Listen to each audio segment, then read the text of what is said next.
Facepalm America, I'm Beowulf Rockland. FacepalmAmerica.com is where you can get more information about the show, listen to past episodes, and connect with us on social media. I was trolling the internet, as I often do in my downtime, and I saw a fascinating article that attracted my attention in Jacobin.com. I see things, and I see major corporations, taking over all these different aspects of our lives.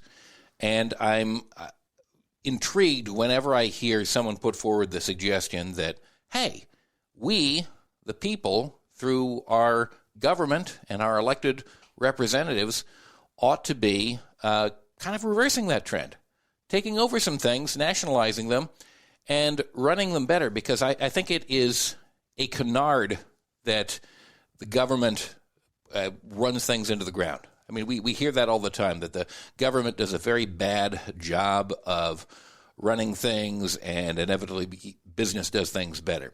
I think that the past couple of generations have showed that that's absolutely not true. I mean, if you look at the way that corporations run things, it's not very well.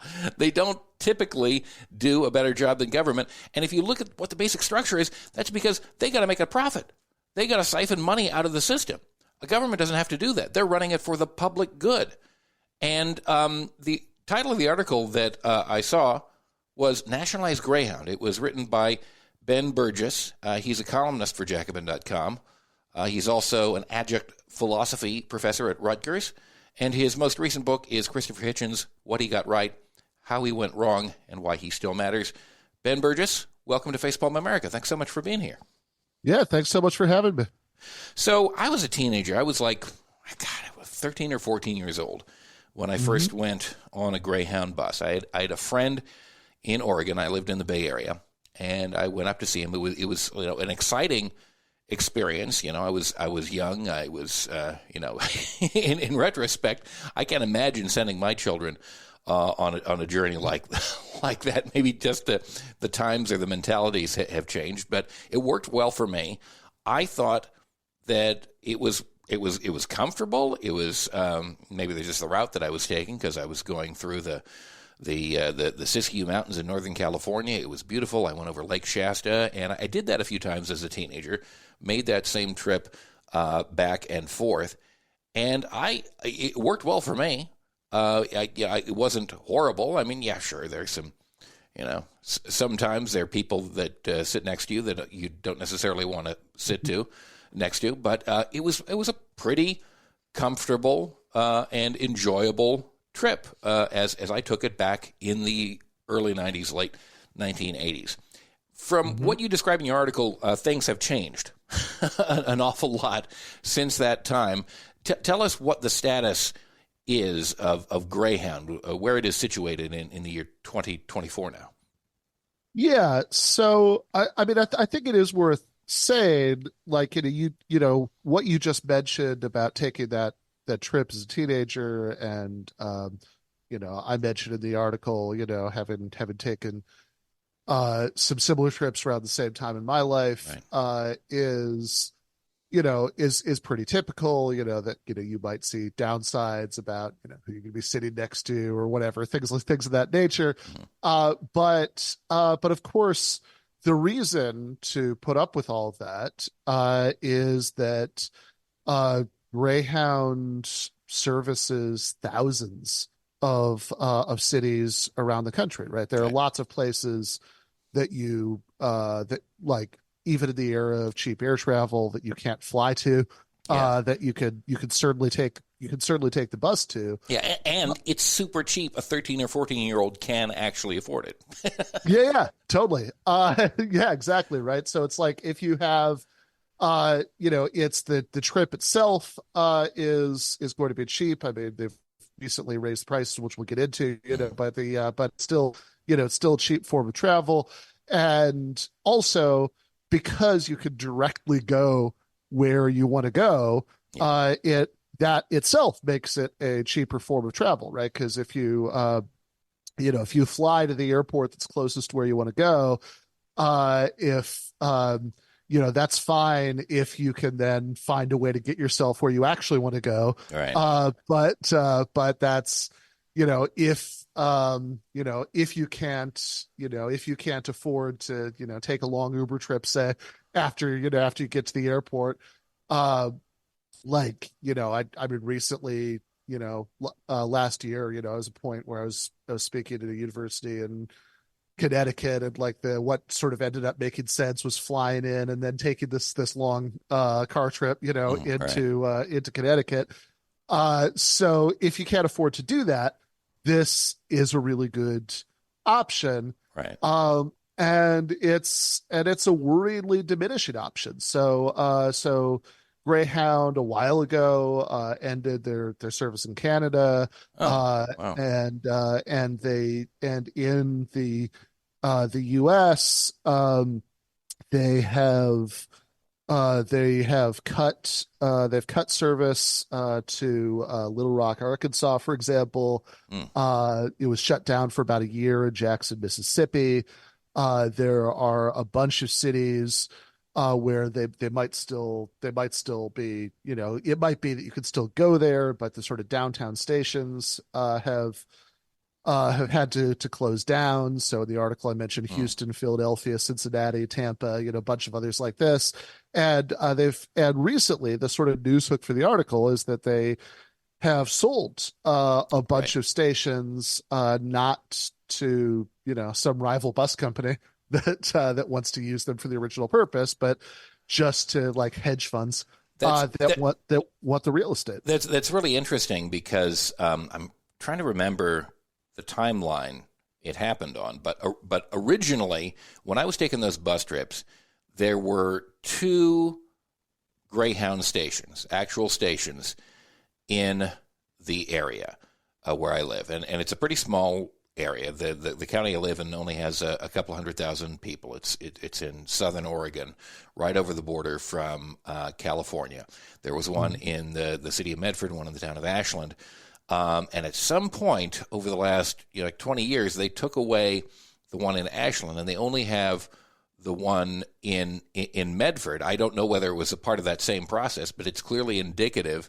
I mean, it's pretty neat that to service an area of a couple of 100,000, they would have two separate bus stops. Mm-hmm. I mean that's an excellent thing. That means that you don't have to take a separate form of transportation at nearly as far to where you actually need to go, or have someone pick you up, or whatever it happens to be. And it seems like that is in fact indicative of what's been going on. I mean, they're just looking for real estate, essentially, is what they're doing, because a lot of these places are really centrally placed within these Mm-hmm. communities. So that's valuable. So they're picking them up. They're kind of taking advantage of what I assume is sort of a fundamental instability right now of Greyhound to begin with. Yeah, no, exactly. And yeah, I mean the sort of larger context for like 20 Lake Holdings, that's the company that just bought up a bunch of these stations. Doing that is Greyhound's sort of general financial woes that have been escalating in the last few years. And it's certainly not that lots of people don't still need to take these trips, but as you kind of mentioned in your opening, it's a for-profit company. Yeah. There are incentives here that they need to worry about, and and there has been a general decline in revenue over the years,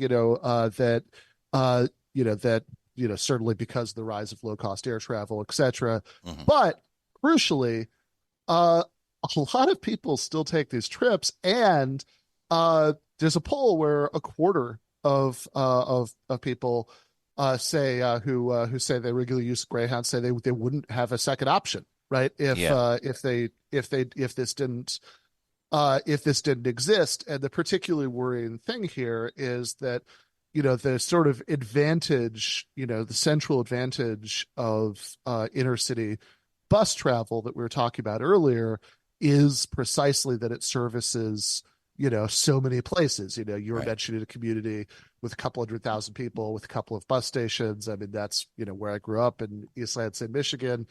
There was one. There was one there. There was another in Lansing, which is as close as those names would indicate. Right. And you can, if you're willing to like log in enough time on the bus, um, you could go directly from point A to point B. But of course, the thing that is going to bring in the most revenue for the company is the sort of are the the most popular routes, the Sure. ones that the ones that are going to get you between the most traveled between Right. destinations. And so there's kind of a vicious cycle there, because the more that they cater to that, the more that takes away from the sort of long-term benefit of the And then even fewer people want to do travel the shorter routes because the service becomes lousier. yeah, exactly. Right. And the analogy that I kept thinking about as I was writing this is that the this that sort of central advantage of intercity bus travel is not unlike the central advantage of the postal service that Right. you have that if you live where you are in Oregon, and you want to send a letter to Fairbanks, Alaska, Right. or East Lansing, Michigan. It costs you less than $1. Just like one that Right. that you would send to somewhere else in Oregon, and it'll be delivered straight there. Right. Which is something that realistically it seems extremely unlikely that we would get if we had a privately owned version of the postal service. If the Right. USPS was privatized tomorrow, it's very hard to imagine a company that had to worry about shareholder profits saying, "Oh yeah, no, that's fine. We'll continue to very cheaply take a letter from anywhere to anywhere." Right? Right. That the postal service is self-funded. There was actually a response to my article in Reason, which is a libertarian magazine, that was like, no, that's not true. They just got a government subsidy. It's like, yeah, but postal services existed for a very long time. I mean, it's existed in one sort of form or another since like Yeah. before the United States did, essentially, and in its current form for many decades, and it has largely been And, self-funded. and furthermore, it shouldn't have to make a profit. No, it should not. It's the post office. It's a function of government. It's designed.